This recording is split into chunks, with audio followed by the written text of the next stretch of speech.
இப்படி நடக்கும்னு நான் எதிர்பார்க்கவே இல்லைங்க. என் மனசே உடஞ்சிருச்சு.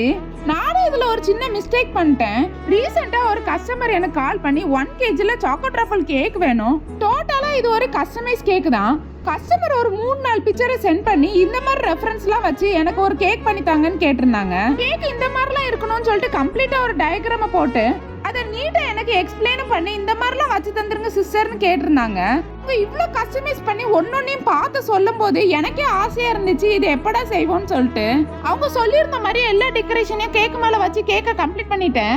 அவங்க 2 கேக்கை தனித்தனி பாக்ஸ்ல போட்டு கொடுத்தாலும் ஓகே தான் சொல்லியிருந்தாங்க. நான் தான் டெலிவரி பர்சன் கொண்டு போகும்போது ஒண்ணு மேல ஒண்ணு வச்சு ஏதாவது டேமேஜ் ஆயிடக்கூடாதுங்கிறக்காக 2 கேக்கையும் ஒரே போர்ட்ல வச்சு டெலிவரிக்கு அனுப்பி விட்டுட்டேன். அதனாலதான் என்னமோ இந்த கேக்கை டெலிவரி பண்ணும்போது இப்படி டேமேஜ் ஆயிடுச்சோன்னு எனக்கு மனசே தாங்கல. கஸ்டமர் ஆனா அதை கூலா எடுத்துக்கிட்டு ஒன்னும் பிரச்சனை இல்லை சிஸ்டர் நானே செட் பண்ணிக்கிறேன்னு சொல்லிட்டு அவங்களே டேமேஜ் எல்லாம் சரி பண்ணிட்டாங்க.